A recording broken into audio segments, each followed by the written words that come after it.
First of all, thank you very much for having me here at the Inspire series. It's worked dramatically. I'm already inspired to be addressing this really august intellectual gathering of people from Harvard, a place that my mother thought I will never reach. But you know what? A lot of people have spoken before me and eloquently and described their dreams for India and given figures and facts that either are skeptical and, like Mr. Wilbur says, aspirational. But I'm just an actor. And I'm going to just give you my dream shamelessly, because that's the thing that I can do best. And by that I mean, when we talk of dreams, we have one of our greatest scientists and philanthropists, Dr. Abdul Kalam, and he said something which is very interesting. He said, dreams are not what you have when you sleep. The true dreams are the ones that don't let you sleep. He said that when you have that dream once, it's a dream. When you have it twice, it becomes a desire. And when you see it for the third time consecutively, it becomes a passion, an aim, and a goal. And that is the passion with which I want to see this fantasy that I have for India 2030. And Abraham Lincoln also was a dreamer. And, but he said one thing that makes most sense in trying to achieve this goal that I have dreamt for my nation. He said, if I have 6 hours to cut down a tree, then I will spend the first 4 hours sharpening the axe. There's a great philosophy in that.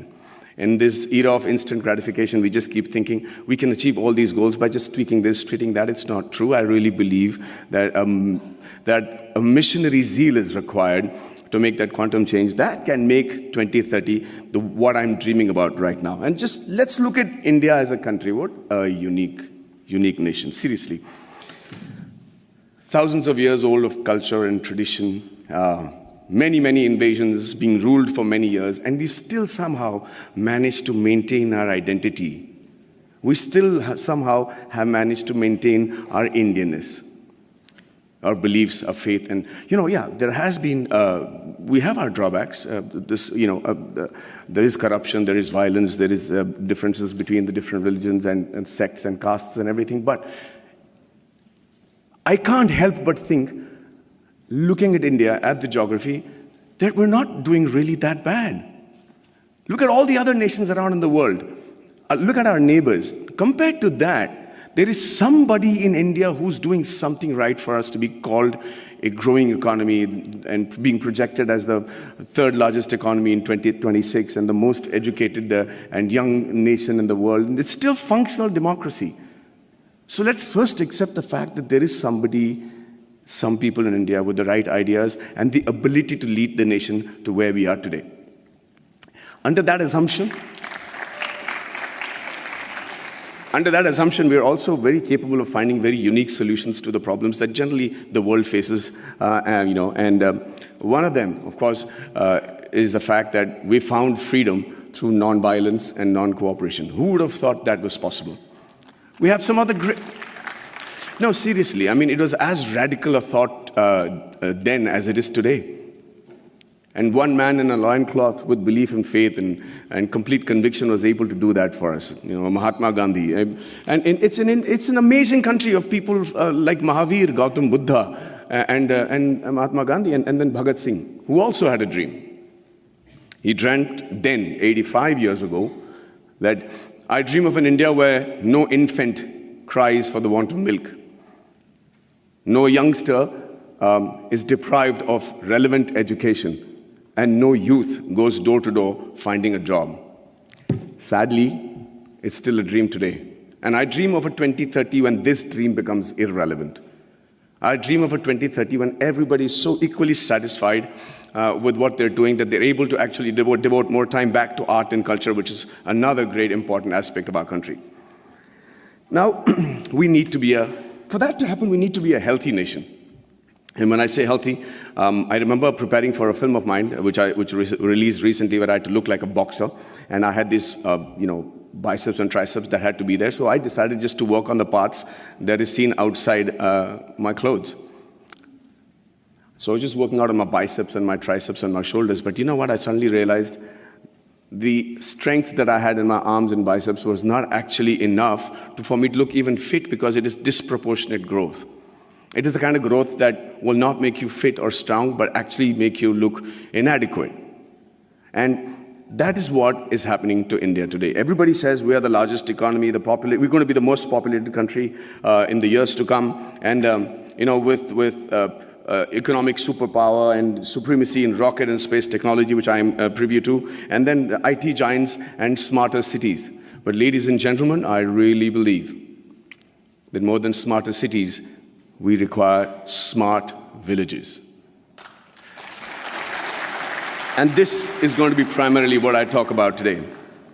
You know, a nation is only as strong as its weakest link, and rural India is our weakest link.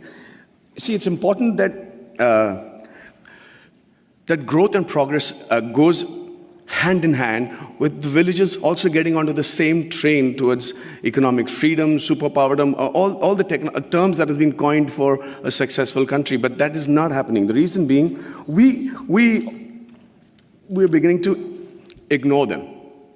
We're beginning to actually believe that this is a very interesting line that I've found, where they say that everybody believes that they know what is required for getting the underprivileged and the poor up to speed with the rest of the country. Okay? And we always start assuming that this is what they want. This is how we can help the poor and the villages, and this is what they need. And we can't be more wrong. Because when you assume, and as the spelling goes, you make an ass of you and me. I'm going to tell you how that happened to a friend of mine.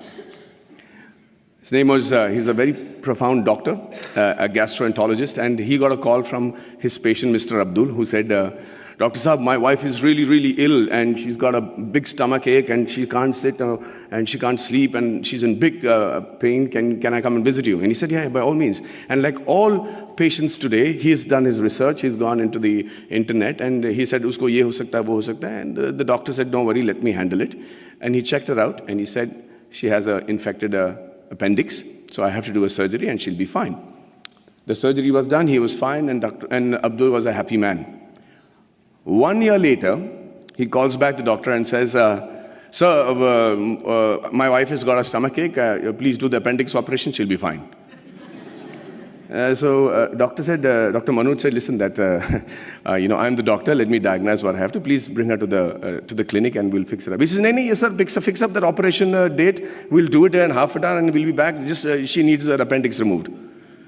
So now he's losing his patience. He says, let me do the diagnosis, Abdul, bring her to the clinic. And he's still insisting, and finally the doctor lost it and he said, listen, I'm the doctor, and let me tell you that every human being has only one appendix, and I've already taken out the appendix. So please don't tell me how to do my job.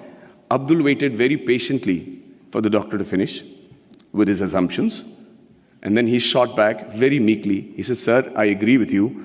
Every human being can have one appendix, but a man can have two wives, right?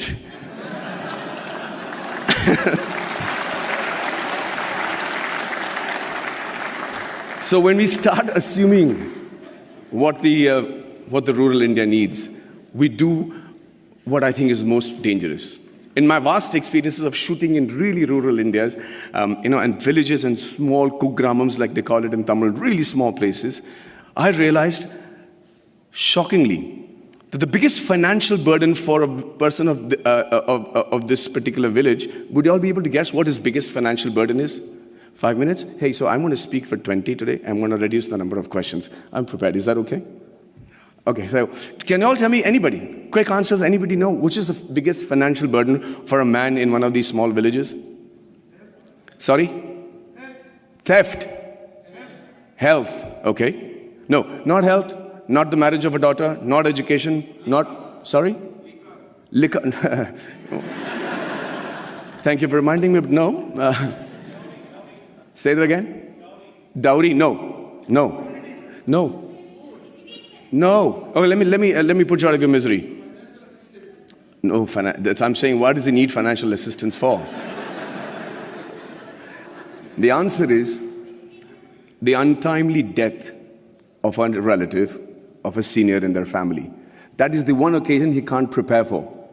There is one occasion where the ceremony demands that he spend a certain amount of money, feed a certain amount of people, use the funeral the expenditures, and that's where he takes the loan, and that's where he gets indebted, and that's where, to escape that particular embarrassment and humility of not having the ability to perform the function every year as is expected of the Indian tradition, that he decides to leave the village because he's made to feel inadequate. Lord Mickle had in 1735 had spoken in the British Parliament and said the only way to rule India is to make the men there feel inadequate. He said, and truly so, that unless he feels that what he has is lesser than what others have, you will not be able to rule him. And within a very short period, they proved themselves right. The rural India today is feeling inadequate. They're feeling like they're not even part of our country. And what happens with that is, they start then looking at opportunities in villages and saying better education, better health, better lifestyle, and no humility for not having performed the funeral properly. They decide to give up who they are and move to the cities. And who they are is what is more important for us to understand. Who they are actually the timekeepers and the bookkeepers of our deep-rooted traditional culture and stories. You should see how tradition and culture flourishes in a happy village in India. We don't have psychiatrists as a big fashion thing in India, and they still manage to maintain a great level of sanity. There's a great phrase from the poem If by Rudyard Kipling, where it says, dream but not make dreams your master, think but not make thoughts your aim. Meet with triumph and disaster and treat those two impostors just the same. It's very easy to say it, but how do you treat those two impostors just the same? The answer lies in the tradition and the culture and the books and the epics that are so prominent and predominant in our country. The Bhagavad Gita, the Quran, the interpretation of that in the subcontinent, the Bible, the Guru Granth Sahib, the granny stories. And you know how to handle the diversities and the setbacks, and you're able to sit back, reassemble yourself, come back and fight with the same glory again. And when you don't give a villager that, we're depriving ourselves of what I think is one of the most important survival tools in today's world, which is the culture and tradition. So I dream of a 2030 where rural India is as developed as the rest of the world, was as aspirational as the rest of India, and where the villager is provided with the same opportunities as it is available in the cities. And after a hard day's work, a villager is actually able to come back, sit down, have a drink, put his feet up, and start thinking about art and culture and poetry. That would be a dream that I have for 2030, a practical dream that I have for 2030. And the dreams that your parents and my parents had when we were in college, urban middle class, where everything revolved around the boy studying hard, getting into a technical college of a repute, and then getting into a reputed management college, and finally, the green card. And if it was the girl, then it was a spouse with a green card. I dream of a 2030 where students the world over will dream of a blue card, will dream of having once actually come to India and study and imbibe the knowledge that we have as a nation. It used to be true. We were the first university in the world. Nalanda was a university where people came in from far and wide. So it's not a pipe dream. It's a practical dream that I have, and I think that's easily attainable. And finally, before I wind up, I think I dream of a 2030 where we have a meritocratic electoral base which selects its leaders and whose leaders believe that it is more important to serve with a missionary zeal to serve the nation rather than rule it. There is another stanza from the same poem which says that if they have the ability to talk to the crowds, yet keep your virtue, walk with kings nor lose the common touch, if neither good friends nor foes can hurt you, yet all men count with you, but none too much. If only the politicians understood the gist of that line, we would have a progressive country by 2030 where we'll all be proud of not just the way the country is running, but also proud about our politicians. And finally, I'm an actor. And the dream that I have for myself is that in 2030, I'm as relevant, I'm as handsome, hopefully, but If age was to catch up, then they probably would have mapped my face by then and used technology to make me look as young or old as the role desired me to look, and I'm still able to romance the pretty young things that will be part of the industry in 2030.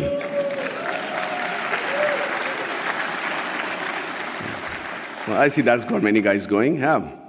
And finally, as an actor, I'm used and prone to dialogues. I love to speak dialogues, and I recently found a line that blew me apart, and I thought was a phenomenal Hindi film dialogue, where this great gentleman has said that whatever I am today, and all the achievements that has been possible by me, and what will eventually also be possible by me in the near future, is all because of my angel mother. Do you know who said that? Do you know who said that? Shockingly, Abraham Lincoln. So I dream of a 2030 where every Indian says the exact same thing about his mother, and not just about his mother, but also about his motherland. And also, for the sake of posterity, about his mother-in-law. But hey, ladies and gentlemen, what do I know? I am an actor. Thank you very much for your patient hearing, and